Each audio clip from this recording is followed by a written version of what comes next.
Oke, assalamualaikum warahmatullahi wabarakatuh. Kita akan lanjut part 2 dari eh, kisah yang berjudul Rias Pengantin di Desa Gaib. Oke, langsung aja kita bahas di Pamali, pembicaraan malam ini.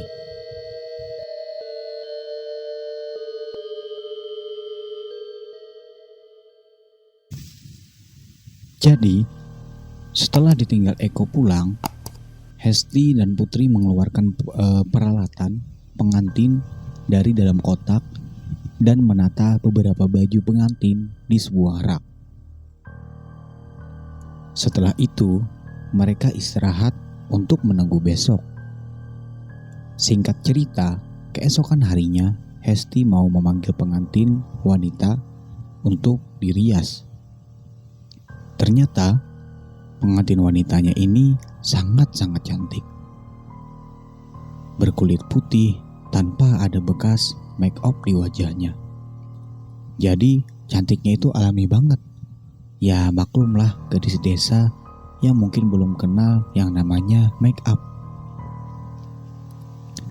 Setelah dirias dengan tema adat Jawa, gadis ini malah semakin terlihat cantik. Terlihat sangat cocok. Tidak lama kemudian datanglah pengantin pria. Hesti dan Putri kemudian meriasnya juga. Setelah selesai merias, semuanya acara pernikahan pun dilaksanakan. Mulai dari temu manten, ngunduh mantu, dan sebagainya, seperti mantenan pada umumnya. Ternyata orang-orang sini masih memegang teguh adat Jawanya. Mungkin karena itulah mereka sengaja pesan dekorasi ke Eko, pikir Hesti.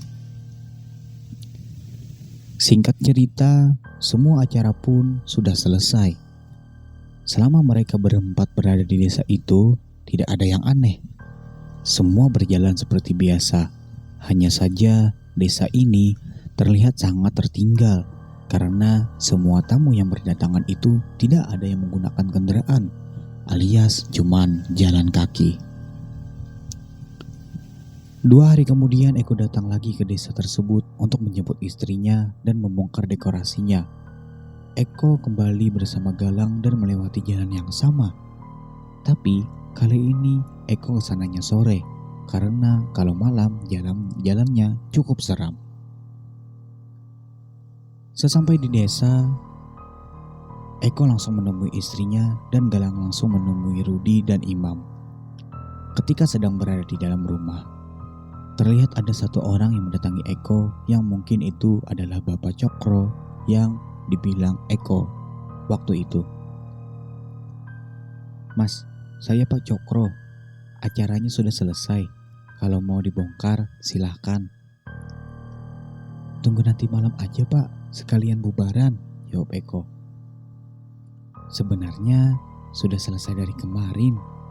Di sini tradisinya cuma 1 hari," ucap orang itu. Kemudian dia pergi. Kalau acara pernikahan kan biasanya 2 hari tuh. Jadi Eko mengiranya hari ini belum selesai. Tapi karena si pemilik rumah minta Eko untuk membongkar, akhirnya Eko meminta pada rekan-rekannya untuk membongkar semuanya.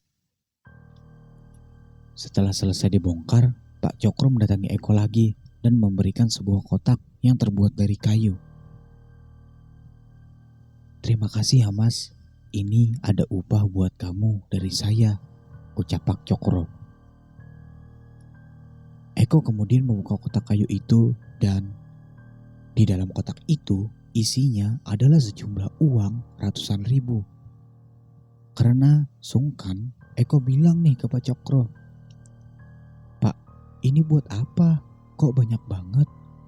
"Udah, gak apa-apa. Rezeki buat kamu karena udah mau jauh-jauh datang ke sini." Awalnya Eko menolak nih, tapi orang itu tetap memaksa agar Eko menerima uangnya. Akhirnya Eko pun menerima uang itu dan mengungkapkan banyak-banyak terima kasih kepada Pak Cokro. Setelah semuanya sudah terbongkar dan diangkut ke dalam truk, Mereka pamit sama Pak Cokro untuk kembali pulang melalui jalan yang sebelumnya mereka lewati. Di perjalanan pulang mereka mampir di warung tempat mereka bertanya jalan kemarin dan makan sekalian menunggu habis waktu maghrib. Di warung itu si penjual bertanya, "Udah ketemu mas alamatnya kemarin?" Ternyata dia masih ingat dengan Eko yang malam itu bertanya tentang jalan. "Udah pak, alhamdulillah ini udah selesai tinggal pulang." Sambil membuatkan mereka makanan, si penjual itu bertanya lagi, "Jadinya di mana desanya?" "Itu gak jauh kok dari sini, paling sekitar 15 menitan," jawab Eko sambil menunjuk ke arah yang tadi dilewatinya. "Nama desanya kemarin itu apa sih mas?" "Desa Jati Arang pak." Mendengar itu, si penjual terlihat kaget. Dia bilang, "Ancar-ancarnya di sebelah mana emangnya?" "Itu loh pak, di hutan-hutan. Terus belok kanan, masuk gapura." Si penjual terdiam sejenak. "Mas, saya kasih tahu ya.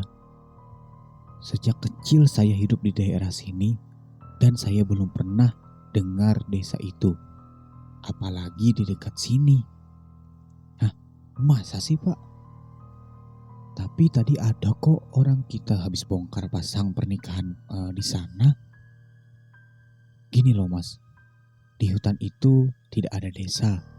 Itu adalah hutan perbatasan antara kecamatan dan ini udah desa terakhir." Mendengar itu, Eko dan yang lain tidak percaya karena tadi mereka melihat desa itu dengan jelas dan ada. Tapi di sini mereka tidak memberitahukan ketidakpercayaan itu pada si penjual. Sambil makan, Eko kepikiran kata-kata si penjual tadi. Katanya orang sini, masa iya penjual itu nggak tahu desanya? Di sisi lain, dari awal memang Eko sudah merasa ada yang aneh di desa itu. Pertama, desa itu terletak di tengah hutan. Suasananya jadul banget. Jarak rumah satu dan rumah yang lainnya jauh-jauh. Ditambah lagi, menurut si penjual itu tidak ada kampung yang namanya Jati Arang. Akhirnya muncullah rasa penasaran di dalam diri Eko. Setelah selesai makan, Eko membisiki kepada Rudi, "Rud, ikut aku yuk sebentar. Kita lihat gapura tadi. Masa iya apa yang dikata orang itu?" "Boleh mas, aku juga penasaran nih." Dengan alasan membeli bensin, Eko dan Rudi pamit ke yang lainnya untuk putar balik menuju ke arah hutan yang terdapat gapura itu. Sesampainya di hutan ternyata benar, gapura yang tadi mereka lihat itu tidak ada. Sampai mereka berkendara selama 20 menit tidak melihat keberadaan gapura itu. Karena memang tidak ada, mereka kembali dan sepakat untuk tidak menceritakan hal ini dulu kepada yang lain. Sesampainya kembali di warung, Eko mengajak yang lain untuk segera pulang dan sesampainya di rumah Eko memberitahukan hal itu kepada istrinya bahwa apa yang dikatakan si penjual itu benar adanya. Mendengar itu, sang istri tidak percaya karena menurutnya jelas-jelas tadi itu ada dan dia juga bermalam di sana. Kemudian mereka berinisiatif untuk membuka kotak kayu yang diberikan oleh Pak Cokro itu. Setelah dibuka, uang yang tadinya ada di dalam kotak itu sekarang menjadi daun nangka yang sudah kering. Melihat itu mereka berdua hanya saling memandang satu sama lain. Lalu mereka berinisiatif untuk melihat uang yang sebelumnya dibayarkan oleh orang tua waktu itu yang ada di dalam lemari. Karena kebetulan uang itu belum dipakai sama sekali oleh Eko dan istrinya. Setelah dilihat ternyata itu masih berupa uang dan jumlahnya pun sama, yaitu 10 juta. Eko dan istrinya berinisiatif untuk tidak menggunakan uang itu terlebih dahulu karena menurut mereka itu adalah uang yang goib. Uang itu dibiarkan di dalam lemari hingga beberapa hari, tapi uang itu tetap saja uang dan jumlahnya pun tidak berkurang. Di sini mereka bingung, mau pakai uang itu untuk kebutuhan atau gimana? Lalu sang istri memberi saran agar uangnya ini disumbangkan saja ke masjid.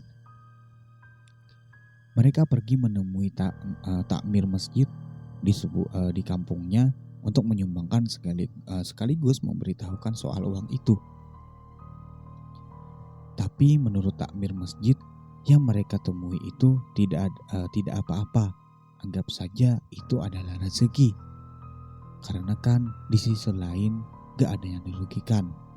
Tapi Eko dan istrinya tetap memberikan uang itu untuk disumbangkan saja karena mereka takut akan uang itu. Tamat.